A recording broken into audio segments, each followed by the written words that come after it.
Good morning, everybody. BDF 44 here. The morning after the Los Angeles Lakers won Game 6 of the NBA Finals, clinching their 17th NBA championship.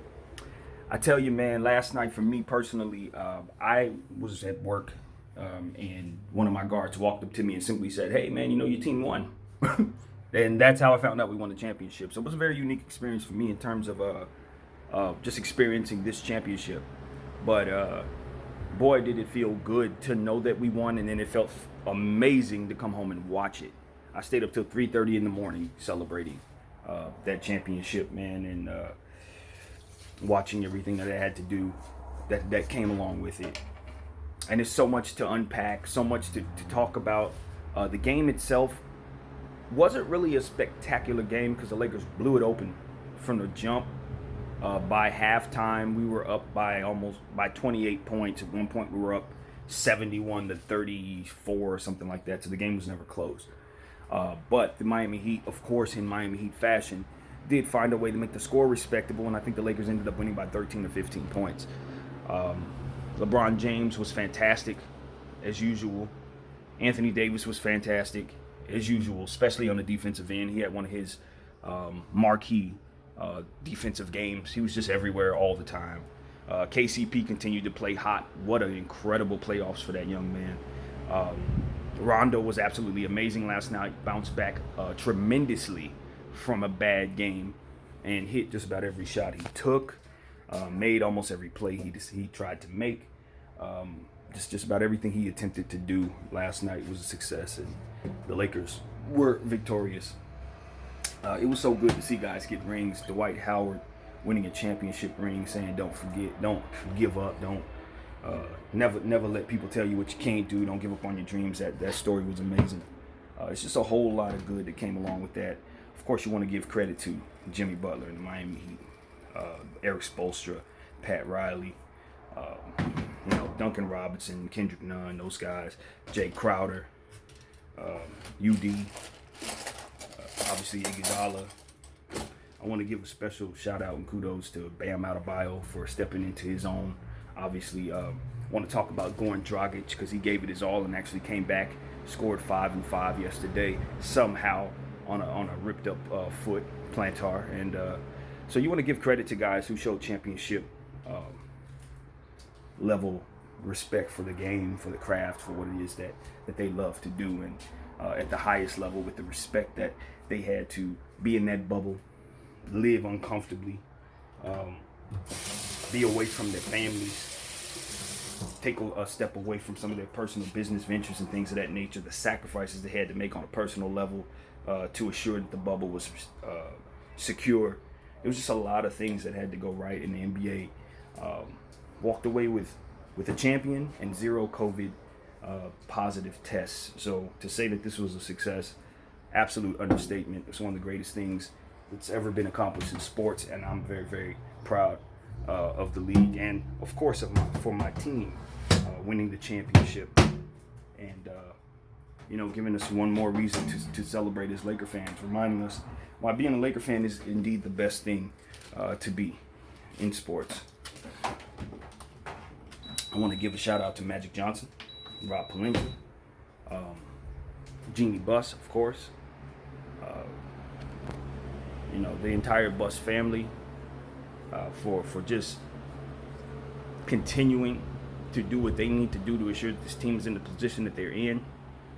I want to give kudos and respect to our coaches, Vogel, Handy, Jason Kidd, Lionel Hollins,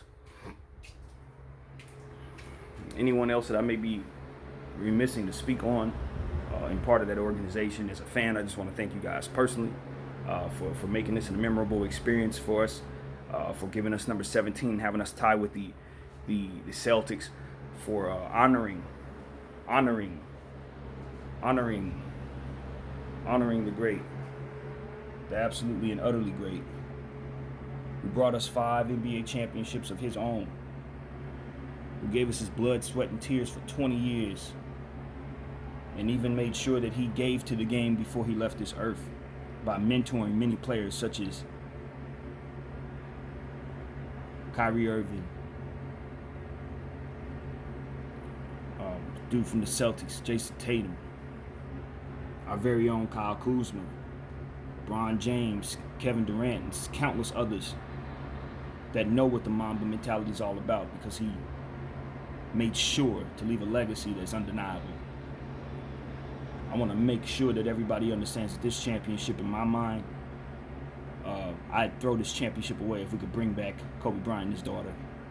I would toss 17 in the trash if we could bring them back. I swear I would. But the reality is, we don't get that respect. It's not meant to be. But what was meant to be is that LeBron James, Anthony Davis, and the Lakers got us a championship to honor the late great Kobe Bryant and the late great Gigi Bryant. We love you guys. Thinking about Dr. Bus today as well with Champs. Thinking about my very favorite, the Golden Throat, Chick Hearn, the greatest sports announcer in the history of sports, period. Simply the greatest.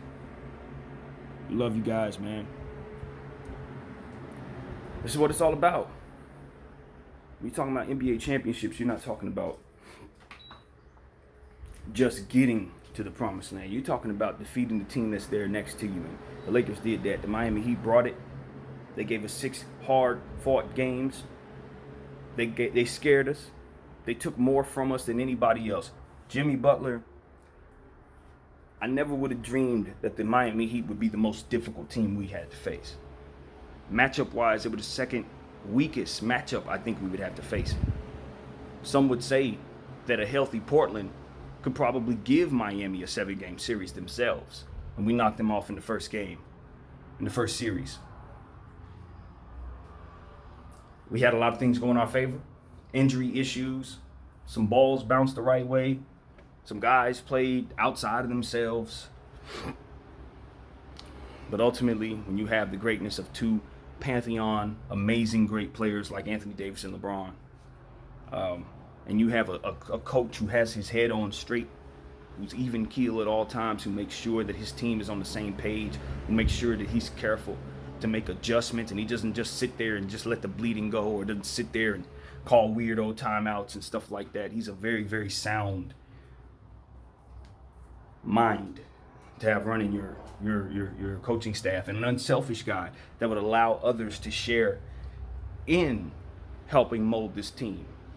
I think I want to give credit to Frank Vogel for being a team player in this coaching thing. You know, they brought his successor, Jason Kidd, on board for him to work with. But I don't think Frank Vogel's going anywhere, J. Kidd. You might want to take the Clipper job if that's what you're looking to do, because right now it looks like this man is well on his way to being the next great Laker coach. I don't see no reason to fire him. And I don't want anybody to leave. Don't get it twisted. But I think Jason Kidd deserves a head coaching job. I think that's his destiny, and he just won a championship. So I would love to see him get that opportunity. But I'd also welcome him back just the same. And I think that everyone's contributions on this team, the coaching staff, and the sacrifices the players made, and everybody, everybody in the bubble. Shout out to everybody in the bubble for making this thing work. That is what it's all about. Teamwork and having the same mindset about what it is you're trying to accomplish and sacrificing to do so. The example that the NBA put on, that the league put on, that these teams put on, it can carry. It can resonate throughout the world, to be honest with you. For those who are aware of the sacrifices that they made, for those who are aware of what it is that they had to do in order to accomplish this, it's inspiring. Simply inspiring. So yeah, man, 17. We are here. We here. Job finished. There's nothing to complain about. There's nothing to say. The Lakers decided about a year and a half ago that they were going to trade away the infrastructure of their young players for Anthony Davis. And I was on one of the people that did not appreciate the terms of the deal. I understood the importance of overpaying for Anthony Davis, so I didn't think the price was too high. But I did not like the fact that we were paying it, because I believed in the kids. I believed in that they could lead us with LeBron James and the help of maybe another max player, for which I thought we could get without trading someone. Maybe even waiting till this summer to get Anthony Davis. And I always said, and I'll say it now, We could have paired Brandon Ingram and Lonzo Ball and Josh Hart and all them picks, and Darius Garland or whoever we decided to draft. In that case, it turned out to be DeAndre Hunter. We could have had all of those players, right? We could have. And we could have paired him up with Anthony Davis next season and win for this next season. But guess what? I was wrong. I was wrong. And this is how I know I was wrong. The landscape of the NBA changes from year to year. The Lakers found themselves in a situation where they had a more or less team-wise easy path through the playoffs. There's no guarantee that path is going to be just as easy next year. There's no guarantee that some of the teams that we matched up with very well won't make some adjustments and be better next year. You never know what the landscape is going to be in the league, so you cannot take seasons for granted. And when you have a player who's 36 years of age, 35 years of age, who literally is the second greatest player of all time in most people's minds, who still has prime basketball in him, you have to make sure you utilize that. We wasted one of his years with them kids. Right? I was invested in their future. I wanted to see them succeed. I wanted to see them succeed in purple and gold, and that's where my heart was at. But the reality is we're playing for something bigger than individual people's championships. We're playing for something bigger than trying to make sure that we cultivate a young team and then hopefully build organically. All that stuff is great, but that's a path for a lesser team, a franchise. So we have to win. We have to win, and when you have opportunities to win, you got LeBron James choosing you. You got Anthony Davis sitting here talking about biting his nails, trying to find a way to get to the Lakers. You don't make him wait another semester, another season for that. I was wrong. I was right in the sense that I didn't want to give up the value, and value is important, but overstating value is what I did. I don't give a shit about equal value if you're talking about bringing in a difference maker. I don't give a shit about bringing kids in and developing them to grow into title contenders when you can just go ahead and put together a team and get a title right away. Under these particular circumstances, again, with your best player being 36 years of age. See, that's the key. If LeBron was 26, totally different mindset. But I think right now the Lakers put themselves in a position to have Anthony Davis want to come back, so it all is for naught in terms of my argument in the past. So if you go back and watch any of those videos, my retort to myself is, we won and he's happy, so he's staying. Could he choose to leave? Sure he could. He's a free agent, unrestricted. Is there any reason to believe that he will? Nah, it'd be one of the greatest upsets, shocks, baffled moments, inexplicable things you'd ever seen. Only Kawhi Leonard would leave a championship team and choose to go to a lesser team instead of going to another championship team. I just want to shout out Kawhi Leonard for that. You know you chose to go to the Clippers the year the Lakers won the title. You're aware you did that, right? You the first game of the season, you signed up with that old people shoe company and told all of us that you were the king of a city that you had never played in. Better than a guy who has a better resume than you 10 times over. And you disrespected the organization of the Lakers. You disrespected Laker fans, and you disrespected him just because you wanted to leave a legacy of your own in a city that you believe is your own, even though you're from the IE. I took that shit personally. I did. Not from a standpoint of you disrespecting me on a cellular level, like I couldn't shake your hand or something like that, but as a fan, that shit hurt. That shit hurt, not because you chose to go somewhere else. You chose whatever you want. But because you tried to destroy us while doing so. That was messed up. That was wrong. And I think karma came to bite you for that. I think not only did you fall out of this season having been the best team all year long, you fell out of this season in one of the most embarrassing fashions in the history of the sport, while we go on to win the championship, beating the team that knocked you out. That's karma. That's saying he didn't like that. That's how I take it. He didn't like that. LeBron didn't deserve that. Laker organization, the Genie Bus, he didn't deserve that. Ain't nobody did anything to you. We decided not to trade for you, trading away Brandon Ingram, as to which we did trade away Brandon Ingram to get Anthony Davis had we not made that decision, we wouldn't have been able to get Anthony Davis, and we would have just had you and LeBron, which obviously wasn't enough. Now, some could make the argument that you made the right decision. Even I would make that argument. But it's not the decision that you made, it's the fashion in which you did it. That was spiteful. That was devious. That was intentioned on sabotaging us, not on the basketball court, but making it so that we couldn't put together a team that could compete properly with the team that you were trying to put together. You were trying to cheat. And ain't nobody else gonna say that shit. But Brandon, BDF44 will admit that to me, it looked like Kawhi was trying to cheat. Because he didn't want to face a team as strong as the Lakers could put together. And he didn't want the Lakers to know that he wasn't coming there. So that we would put ourselves in a position to not be able to get the players that we deserve to get. To help LeBron James get that championship. To help AD get his first championship. That deviousness was met with embarrassment and shame.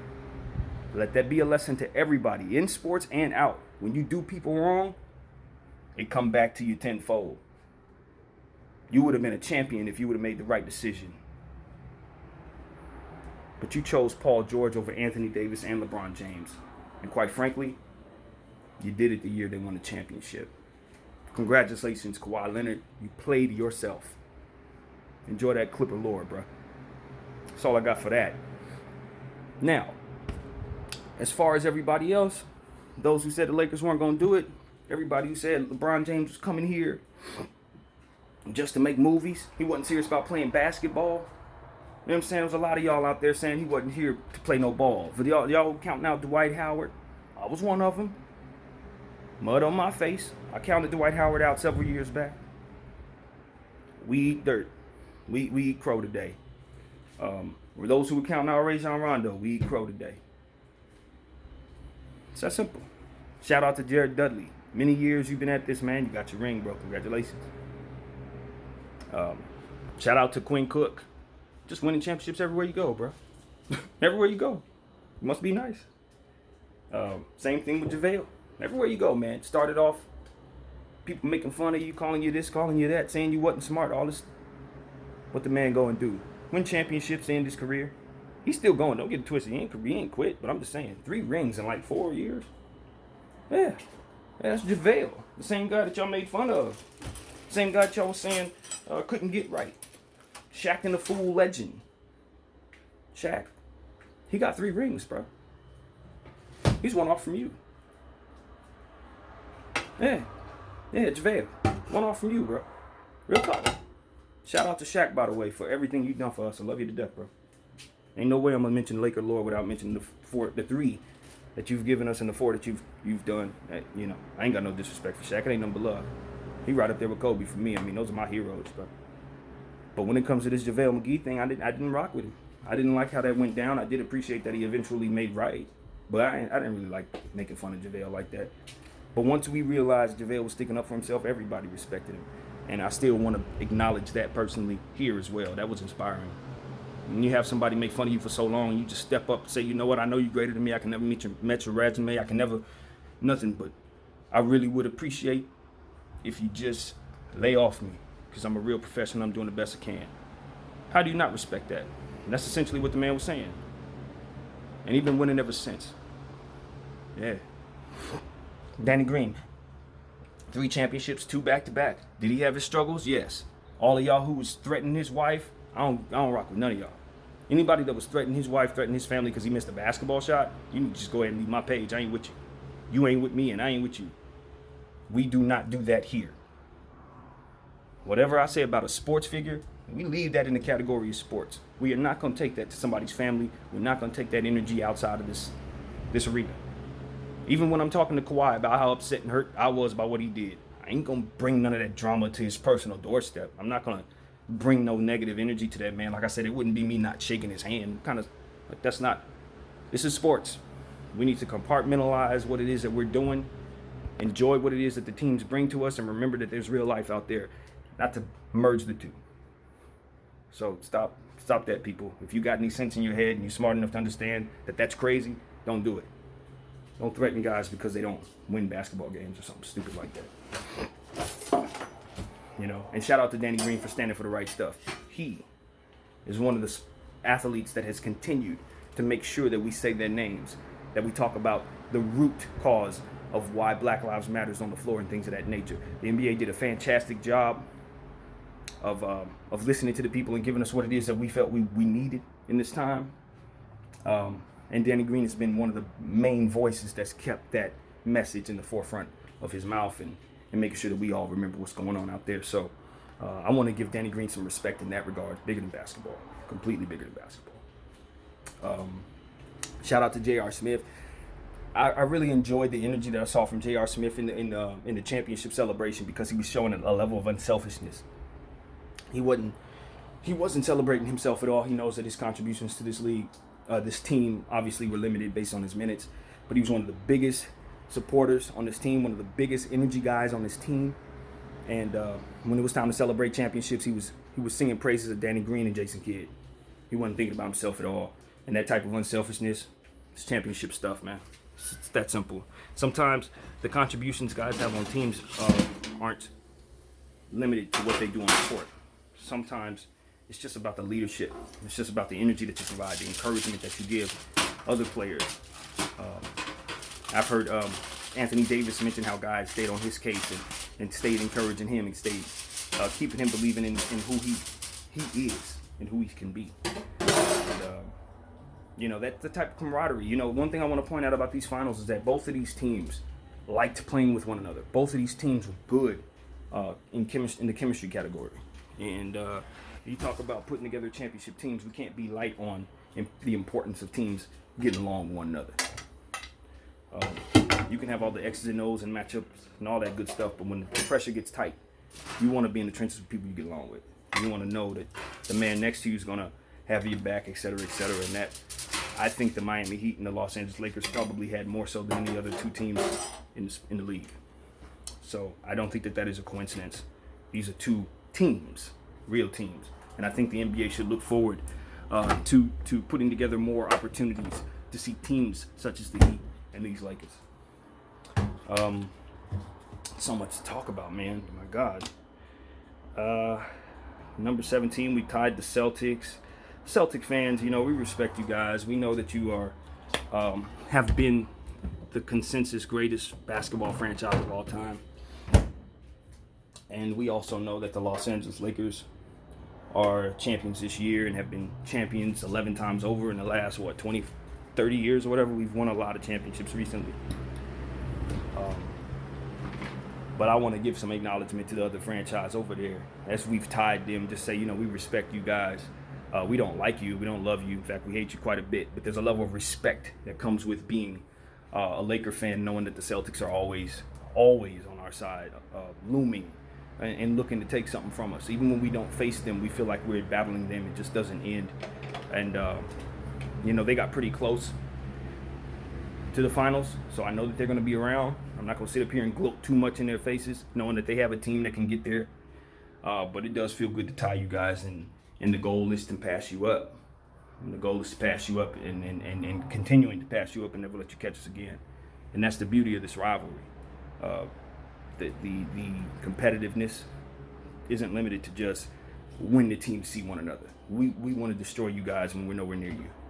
And I'm sure you guys feel the same way if you're real about your fandom. So, yeah, man. Feels good to pass you guys up. Or rather to tie you guys. I want to be accurate about that. It feels good to tie you guys. And we're here, Talk about the Los Angeles Lakers. We the real deal.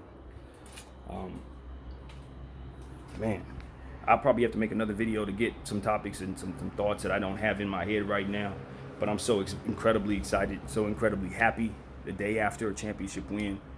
They did scare us, but at the end of the day, it was meant to be. This was our year. This is the year of Kobe Bryant. We miss you, bro.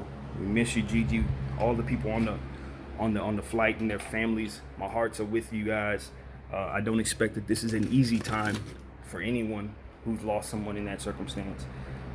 But I'll tell you this: when I think of my loved ones and the people that I've lost that I knew loved the Lakers, like my mother and a couple of friends. I know that they're celebrating together. That's how I picture it. I don't know who believes in what, but when I think about Gigi and I think about Kobe, I think about my mother, I think about all these Laker people, Chick Hearns, Dr. Buss. I think all these people that love this team, everybody, all the great players that play for this team, George Mikan, Wilt Chamberlain, Jerome Kersey, Sean Rooks, all these guys that put on a Laker uniform who are no longer with us anymore. I just picture them all having a toast, all sitting there together saying we have this in common. And it feels good to be reminded this team, this team is still the greatest basketball franchise in the world. And we're back where we belong. Larry O'Brien is back in our grasp. We have it. 17 is here. This is our off season. We get to have bragging rights throughout the season. World champion Los Angeles Lakers in one of the most difficult years anyone has ever seen on this earth. We get to hoist up a banner that says 2020. We won it that year. Nobody will ever take that from us. We are the bubble champions. King, you got your fourth. You did it. AD, congratulations. You got your first ring, bro.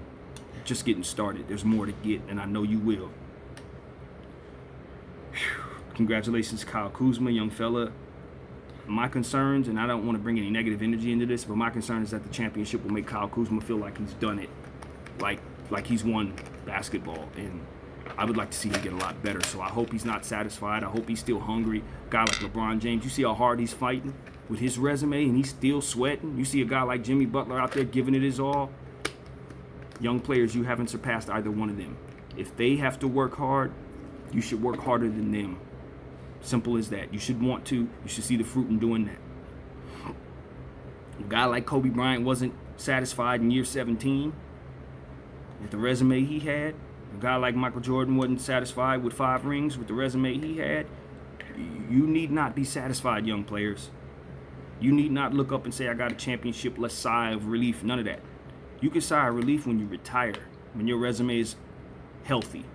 1 championship ring on your resume, it's sweet, no one can take it from you, but many a player has been able to capture a title. Put yourself in positions to get more of them. That's the name of the game. One ring ain't it. One ring ain't it. Take it from a lifelong Laker fan. I have 6. 1 ring ain't it. But it sure feels sweet nevertheless. And it's something to celebrate in the moment, and it's something no one will ever take from you. So congratulations to everybody on that Los Angeles Lakers team and franchise, all our fans. Shout out to our haters, our naysayers, the Skip Baylesses of the world, the people who said that we weren't going to do it, counted us out, who put the Clippers ahead of us. Even I did that. A lot of teams thought teams were better than us, etc., etc. Here we are. The last one standing, the last team leaving the bubble, the ones with the last laugh. 10 years of watching players suck. Players who didn't deserve to be in a uniform, young players who hadn't developed.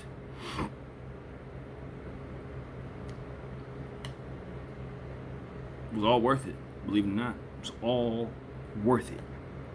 Congratulations, LA, man. I'm going to get to eating this breakfast, give some more thought to this, probably make another couple videos about this situation. Looking forward to what comes next, but I'm going to bask in this championship for as long as I humanly can. It feels good, man. We won that thing. Number 17 is here, ladies and gentlemen. Thank you so much for watching. My name is BDF44, and I'm a champ.